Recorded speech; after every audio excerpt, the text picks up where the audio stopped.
तो दोस्तों आज हो गया 2 अक्टूबर 2024। देश दुनिया की तमाम मुख्य समाचार लेके आए हैं सिर्फ आपके लिए। चलिए फटाफट खबर शुरू करते हैं। उस पर चैनल को अब तक सब्सक्राइब ना किया तो फटाफट चैनल को सब्सक्राइब कर दें, लाइक कर दें, शेयर कर दें ताकि इसी तरह की खबर आप हर रोज़ देख सकें। चलिए शुरू करते हैं पहली बड़ी खबर। इजराइल पर 200 मिसाइल दागने के बाद ईरान में जश्न का माहौल है। मंगलवार आधी रात को जब तेहरान में टीवी न्यूज़ चैनलों ने रिपोर्ट किया कि उनकी हुकूमत ने हमास चीफ इस्माइल हानिया और हिजबुल्लाह प्रमुख हसन नसरल्लाह के कत्ल का इंतकाम ले लिया है तो ईरान में लोग सड़क पर उतर आए। लोगों ने जमकर जश्न मनाया और आतिशबाजी की। लोगों के हाथों में नसरल्लाह और हिजबुल्लाह के पोस्टर थे।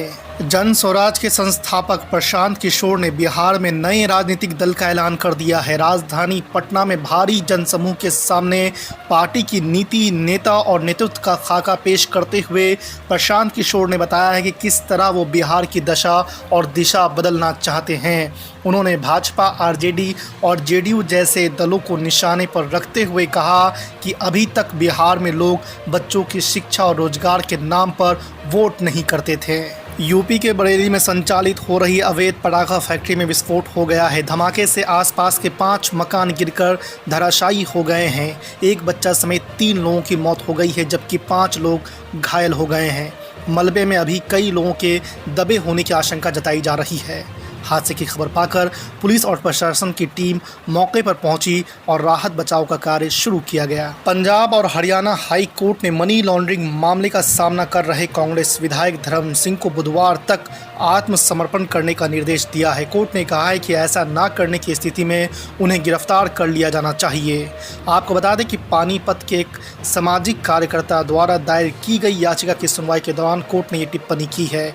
याचिका में कहा गया है कि एजेंसियां धर्म सिंह के खिलाफ कार्रवाई नहीं कर रही है। उनके खिलाफ गैर जमानती वारंट जारी होने के बावजूद वो हरियाणा विधानसभा चुनाव से पहले अपने निर्वाचन क्षेत्र में चुनाव प्रचार कर रहे थे। प्रधानमंत्री नरेंद्र मोदी ने बुधवार को झारखंड के हजारीबाग में परिवर्तन महारैली को संबोधित किया जिसमें उन्होंने झारखंड की हेमंत सोरेन सरकार पर निशाना साधा है।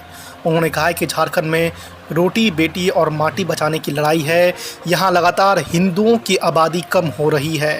राज्य सरकार पर हमला बोलते हुए पीएम मोदी ने कहा कि इन्होंने कभी भी आदिवासियों को आगे नहीं बढ़ने दिया है, इसलिए सत्ता में बने रहने के लिए ये लोग झारखंड में एक नया वोट बैंक तैयार कर रहे हैं। हरियाणा चुनाव से पहले डेरा सच्चा सौदा प्रमुख जेल से हुए बाहर, हरियाणा में रहने पर पाबंदी।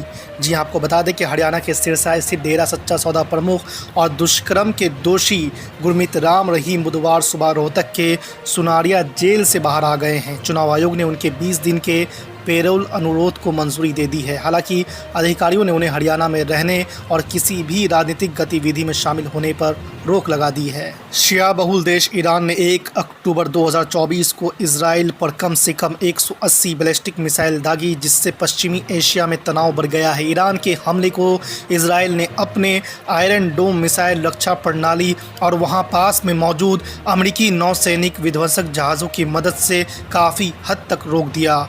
ये हमला 27 सितंबर को तेहरान समर्थित लेबनानी चरमपंथी समूह हिजबुल्लाह के लंबे समय से नेता रहे हसन नसरल्लाह की इजरायली हमले में मौत के बाद हुआ है। अब इजरायली अधिकारी ईरान के supreme leader Ayatollah Ali Khamenei को निशाना बनाने की अपील कर रहे हैं। बताया जा रहा है कि मध्य पूर्व में बिगड़ती स्थिति के बीच ईरान के सर्वोच्च नेता खमेनी के सुरक्षित स्थान पर रखा गया है। ईरानी हमले के जवाब में इजराइल के प्रधानमंत्री नेतन्याहू ने कड़ी चेतावनी दी है। एक वरिष्ठ ईरानी अधिकारी ने मंगलवार शाम रॉयटर्स को बताया कि खमेनी सुरक्षित स्थान पर है। इसके बाद ही ईरान ने इजराइल पर मिसाइलों से ताबड़तोड़ हमला किया। यह कदम तब उठाया गया जब इजराइल ने पिछले हफ्ते ईरान के करीबी सहयोगी और हिजबुल्लाह प्रमुख हसन नसरल्लाह की हत्या कर दी थी। लगभग 1 सप्ताह से बाढ़ का दंश झेल रहे बिहार में अब राजनीति चरम पर पहुंच गई है। राष्ट्रीय जनता दल के नेता और पूर्व डिप्टी सीएम तेजस्वी यादव ने मुख्यमंत्री नीतीश कुमार पर जमकर निशाना साधा है। तेजस्वी यादव ने नीतीश कुमार को 15 साल पुरानी बात याद दिलाई। उन्होंने कहा कि 2008 में जब भीषण बाढ़ आई थी तब रेल मंत्री रहते हुए आरजेडी सुप्रीमो लालू प्रसाद यादव ने केंद्र की तत्कालीन यूपीए सरकार से बिहार को 1000 करोड़ रुपए की तत्काल सहायता दिलवाई थी। महाराष्ट्र के विपक्षी गठबंधन महाविकास अघाड़ी में रह रहकर कांग्रेस नेता अपनी पार्टी से अगला मुख्यमंत्री होने का दावा पेश कर गठबंधन के घटक दलों को मुश्किलों में डाल रहे हैं। इस बार राज्य के पूर्व मुख्यमंत्री और वरिष्ठ कांग्रेस नेता पृथ्वीराज चौहान ने सोमवार को कहा कि कांग्रेस आगामी विधानसभा चुनाव में महाराष्ट्र में लोकसभा चुनाव की सफलता को दोहराएगी और राज्य का अगला मुख्यमंत्री उनकी ही पार्टी से होगा। पूर्व मुख्यमंत्री ने विश्वास जताया है कि विपक्षी महाविकास अघाड़ी को 288 सदस्य विधानसभा में 180 सीट से अधिक आएगी और वो सरकार बनाएंगे।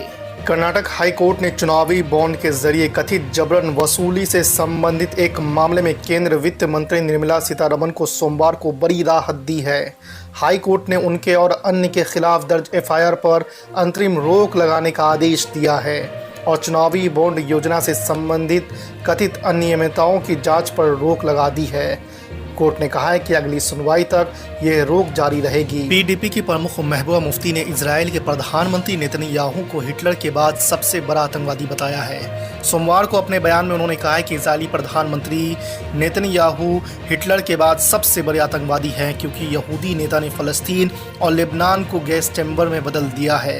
लेबनान में हुई हिजबुल्लाह चीफ की हत्या के बाद महबूबा मुफ्ती ने इजरायली सेना द्वारा की गई इस कार्रवाई की निंदा करते हुए लेबनान और फ़लस्तीन के प्रति समर्थन व्यक्त करते हुए अपना चुनाव प्रचार कार्यक्रम एक दिन के लिए रद्द कर दिया था। हरियाणा विधानसभा प्रचार के आखिरी सप्ताह में कांग्रेस सांसद और लोकसभा में विपक्ष के नेता राहुल गांधी सोमवार को हरियाणा के पूर्व मुख्यमंत्री भूपेंद्र सिंह हुड्डा और राज्य में उनकी धुर विरोधी और सिरसा की सांसद कुमारी शैलजा का हाथ थामते नजर आए। आपको बता दें कि राहुल गांधी अखिल भारतीय कांग्रेस कमेटी की महासचिव प्रियंका गांधी वाड्रा, महासचिव केसी वेणुगोपाल और अन्य नेताओं के साथ पार्टी की हरियाणा विजय संकल्प यात्रा शुरू करने के लिए अंबाला में थे। नेपाल में भारी बारिश के बाद उत्तर बिहार में कई नदियों के तटबंधों पर भारी दबाव पैदा हो गया है। 10 जिलों में कई तटबंधों की स्थिति गंभीर बनी हुई है। खगड़िया, समस्तीपुर, भागलपुर, कटिहार, किशनगंज, अररिया, पश्चिमी चंपारण, सीतामढ़ी, सुपौल और भोजपुर जिले में तटबंधों पर भारी दबाव की स्थिति है। ऑल इंडिया मजलिस इत्तेहादुल मुस्लिमीन के प्रमुख असदुद्दीन ओवैसी ने महाराष्ट्र में एक मस्जिद को गिराए जाने के मामले पर सोमवार को प्रतिक्रिया दी है। असदुद्दीन ओवैसी ने कहा है कि पुणे में सिर्फ एक ही मस्जिद को तोड़ा जा रहा है जबकि उसके आसपास के 1000 घर अवैध हैं।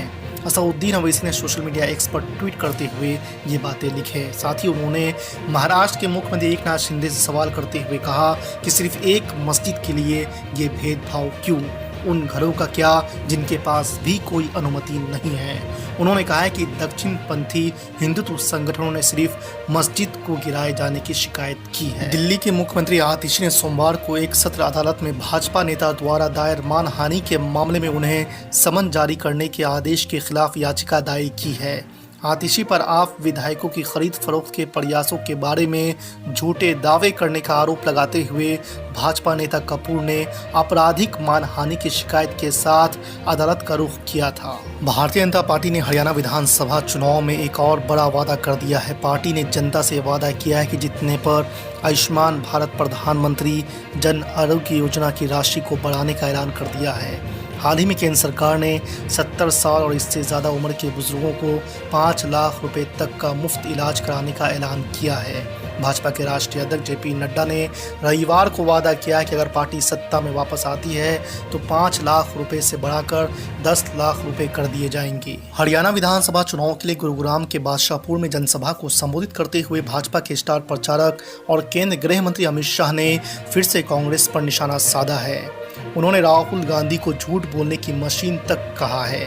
अमित शाह ने कहा है कि कांग्रेस के मंचों पर पाकिस्तान जिंदाबाद के नारे लग रहे हैं और वो चुप हैं। गृह मंत्री ने कहा कि राहुल गांधी की 3 पीढ़ियां भी अब अनुच्छेद 370 वापस नहीं ला सकती। हिमाचल प्रदेश में स्ट्रीट वेंडर पॉलिसी और दुकानों में नेम प्लेट के विवादों को लेकर कांग्रेस हाईकमान की फटकार के बाद विक्रमादित्य फिर सामने आए हैं। शिमला लौटने के बाद लोक निर्माण और शहरी विकास मंत्री विक्रमादित्य सिंह ने साफ किया है कि कांग्रेस पार्टी की विचारधारा उनके लिए सर्वोपरि है, लेकिन हिमाचल प्रदेश 70 लाख लोगों के हित भी उनके लिए उतना ही ज़रूरी है।